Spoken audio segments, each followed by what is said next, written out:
శివతత్వము తెలుసున్నవారు అభిషేకం చేశారనుకోండి, ఆ అభిషేకానికి ఉన్న శక్తి అపారం.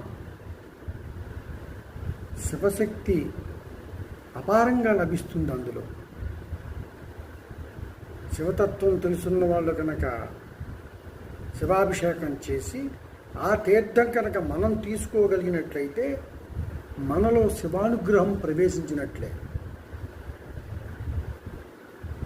అలా శివతత్వం తెలుసున్న వాళ్ళు పీఠాధిపతులు, శృంగేరి పీఠాధిపతులు, కంచి పీఠాధిపతులు, మహానుభావులు, సాక్షాత్ పరమేశ్వర స్వరూపులు.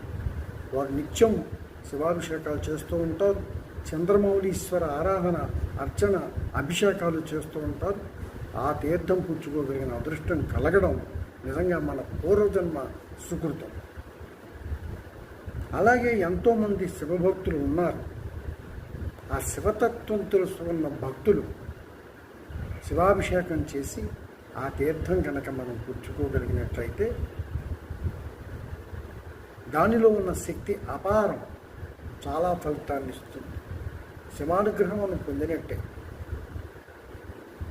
అమ్మవారు కూడా చాలా సంతోషిస్తుంటారు. అయ్యవారి అభిషేకం చూస్తూనే ఉంటుంది అమ్మవారు. హరహర మహాదేవ శంభో శంకర కాదు, నమ పార్వతీపతియే హరహర మహాదేవ శంభో శంకర అంటే అమ్మవారు కూడా ఎంతో ప్రసన్నురాలవుతుందట, నన్ను ఆశీర్వదిస్తుంది. అందుచేత అటువంటి శివతత్వం తెలుసున్న వాళ్ళ యొక్క అభిషేకాలు జరుగుతున్నప్పుడు ఎట్టి పరిస్థితుల్లోనూ మిస్ అవ్వకండి.